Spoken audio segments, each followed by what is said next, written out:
There's Marco D'Amico. I'm Shaun Starr, brought to you by Little Bear, littlebearonline.com. 10% off your first order with promo code ORDER1. Use their subscription model and service for more savings and guaranteed delivery. And don't forget, new sales every week, all month long. Check out their website and their social channels. You need Stella and Chewy, 15% off all month long. Jackets, boots, sweaters, 20% off in-stock items. Check them out at Little Bear online.com or in-house on St. Catherine across from, let's say, Westmount Square, Alexis Neon Plaza, right there in that stretch of St. Catherine in Westmount. Getting closer to Canadiens' rookie camp, preseason, and then let's just get the regular season underway, please. But in the meantime, Marco, is general manager Kent Hughes dropping any hints? Let's read the latest from NHL.com when general manager Kent Hughes was asked about his future stud defenseman David Reinbacher, saying, "We know David's an NHL defenseman." How about that for an opening statement? If I'm David Reinbacher and I read that, I'm like, damn right I am. Love that support. There's a nice feather in the cap for the general manager to his future prospect and future stud on the blue line. What does that mean for David Reinbacher and his training camp? Like, how detailed are they going to be watching him? Essentially, what I'm asking you is the door open for him to bust through it and make this team? What spot would he be vying for? He almost like, in my head, almost like a Mikhail Sergachev, where I could put a veteran, maybe blue liner with him, manage the minutes, manage the exposure. I got Hudson, Dobson, Gouli, Carrier all ready to eat up some of those minutes. That's kind of where I'm coming from. You think about Matheson. Mikhail Sergachev's early days with Tampa Bay. He was rather Yeah. insulated by John Cooper for a few seasons, Oh, if I yeah. recall. Yeah, because they were thin at left D, and so they needed him. You playing behind Victor Hedman kind of helps, and you have Ryan McDonough there to carry you along. So yeah, that definitely helps. But it's because they were thin at that position, and because he was getting good minutes, right, and playing power play and all that. I don't think that David Reinbacher would get that kind of utilization. He's not the same kind of player. I think from a purely, I would say like tools perspective, he's a better defensive player than Mikhail Sergachev, right? And I think that's what's going to help him. And his offense, in my honest opinion, is probably going to come through quick transition and that cannon of a shot.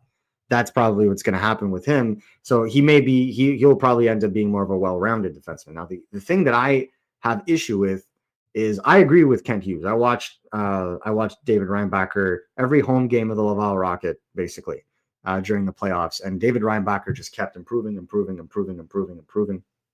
till basically the Eastern Conference Finals, and he and Adam Engstrom were the two best defensemen on the ice by the end of it, and the gap control, using his body, the breakouts, the offensive, third, like fourth man kind of assist that he used to do, and keeping plays alive, his puck possession in the offensive zone, his puck retrieval in the defensive zone, just checked off so many boxes. So I agree with Kent Hughes in the sense that he can play in the NHL right now. But is that the best thing for him? And I think this is where the debate comes into the situation, because he's played less than 100 games over the last 2 years. I think even less than 80 games. I'd have to go and count.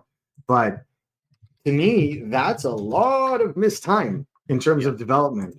And do you really want to take that? And Jesus, never mind. He's played 34 games, games, playoffs included, over the last 2 seasons in North America. That's wild, right? Man. You factor that in with his 35 games in Clotten. He's played 69 games. Nice.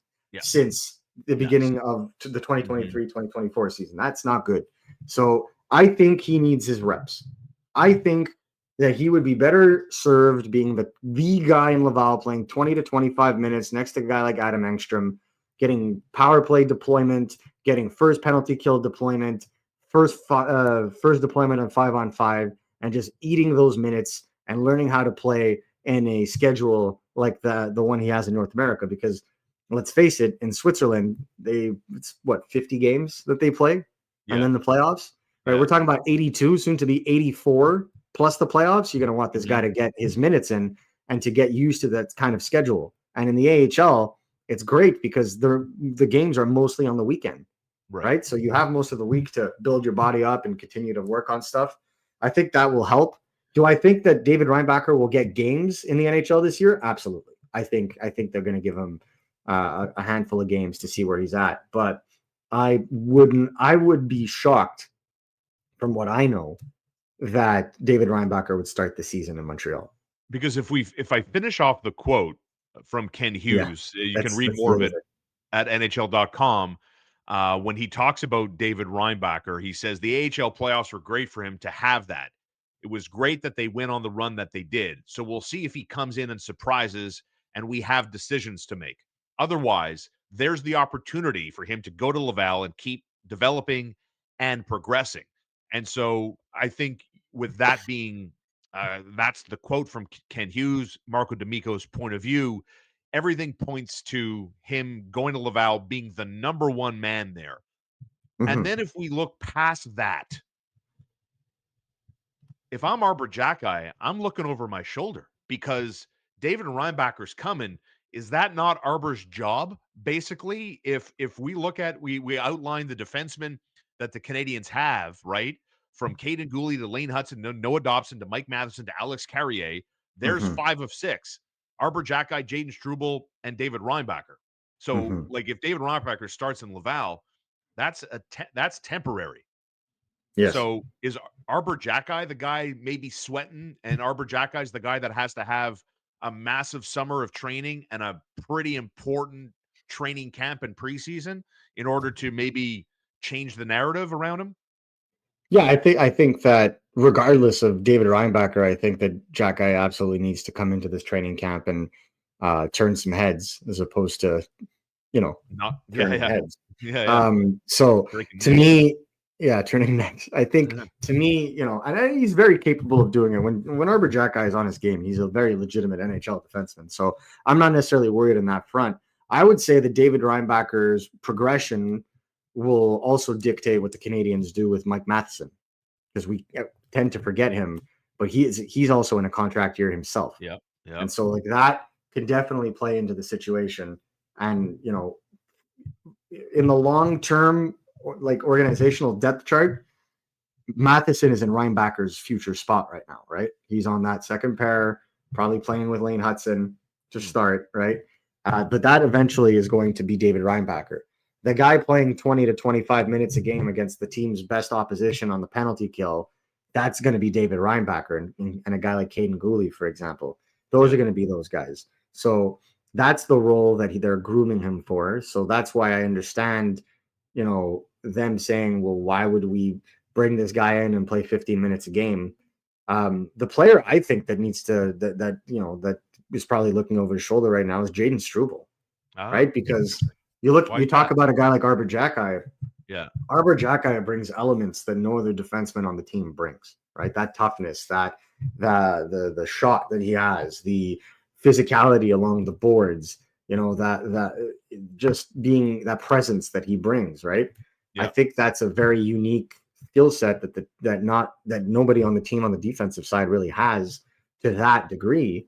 And then you look at a guy like Jaden Strubel. Jaden Strubel is a very all-around strong defenseman in the way that he plays, right? But he doesn't excel in an elite way at anything right now. Agreed. Doesn't really have an identity.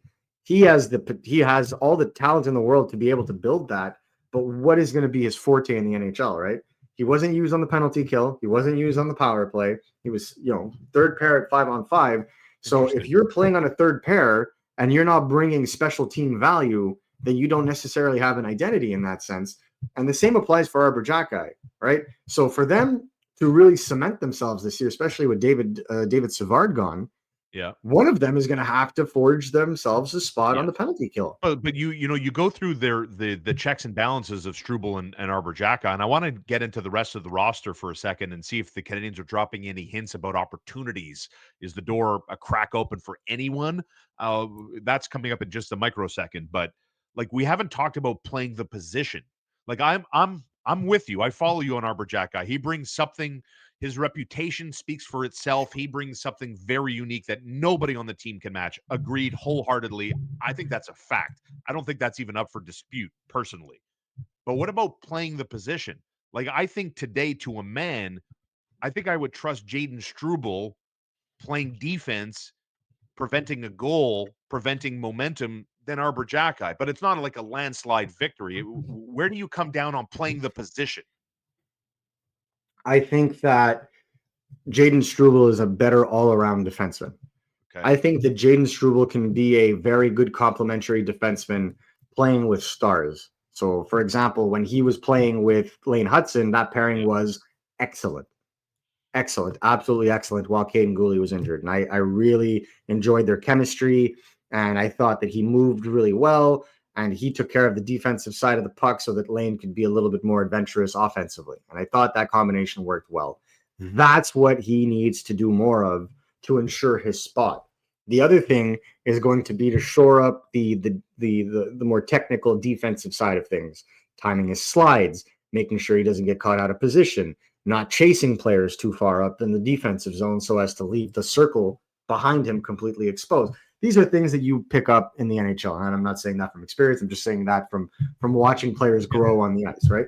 And so I think if either of those defensemen can do that, secure their spot on the penalty kill, because I don't think the Canadiens are going to be running Lane Hutson on the penalty kill on a regular basis.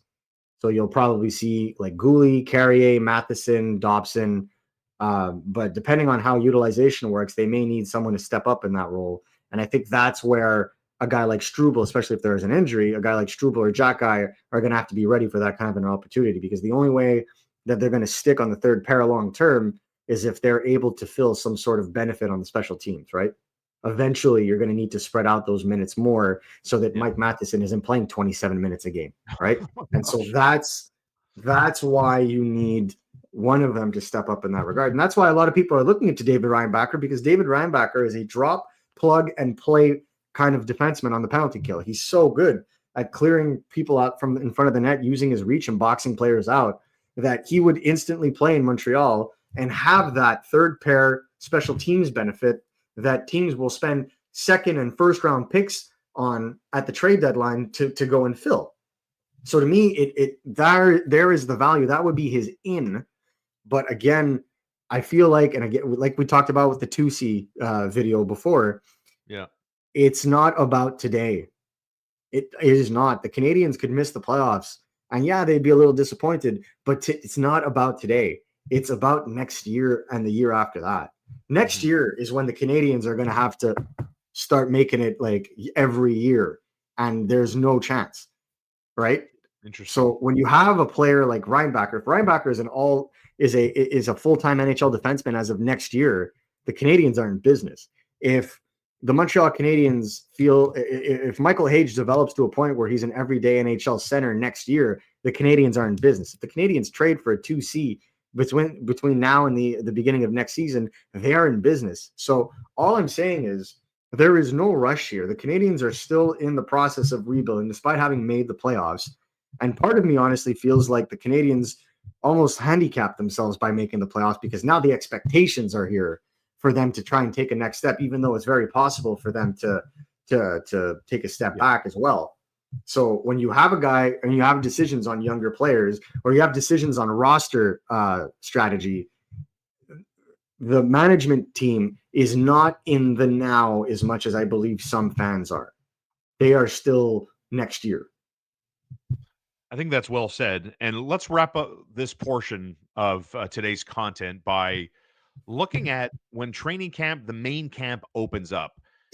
Is there anything from Kent Hughes' interview, anything that you've heard on your side as it relates to dropping breadcrumbs on a trail that we need to follow that take us to Owen Beck breaking camp, Owen Beck being under the gun to impress, to round out the depth? Well, they brought up the Villardis, the Sammy Blais, the veteran guys, less than $1 million type contracts, right? Joe Valeno, thanks to Simon Salikas Barista for breaking that story. I'm curious if there's, I'm fond of saying this to you, brother. Like, I love this front office because they kind of tell us stuff, Are they telling us anything? They do. They really do. Are they telling They us tell you the anything obvious about stuff, what but camp and what the NHL roster might look like yet? I'll tell you one thing. Yeah. If Kirby Dach is not ready to start the season, Oh, there God. will be an all-out dogfight for that last spot at forward between Kapanen and Beck. And that'll be very interesting to watch. Kapanen. 2C? 2C Kapanen? I don't think so. Some your pitch went higher there makes me believe you really don't think so. I don't think so, but some in the hockey world do. I think Grant had a fun video about that. Grant Yes, he McCagg did. At Recruits. If you guys want to go and check that out, where he kind of lays out his points. I personally don't see it. I think that they'll either put Newhook back there or even bring up Jake Evans, who Ivan Demidov has shown to have good chemistry with.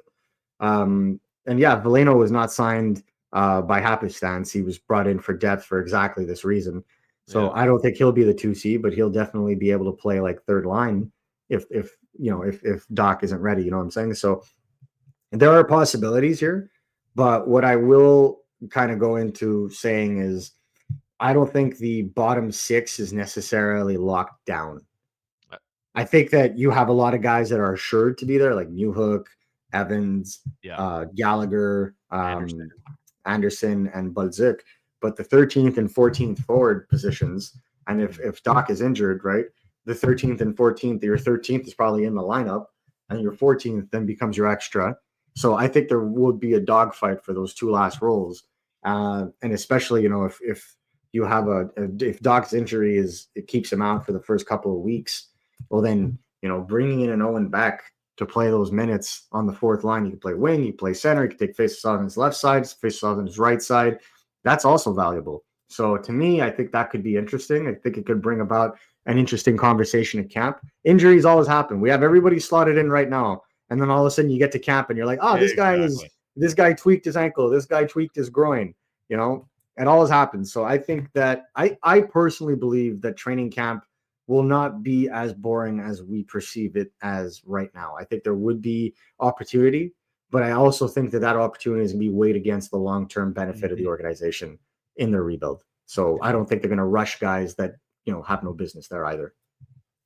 That's Marco D'Amico. You can follow him at Emin D'Amico. Read all his latest over at RG Media. And don't forget, brand new episodes dropping weekdays at 10 a.m. That's Monday through Friday. D'Amico and Starr with you on youtube.com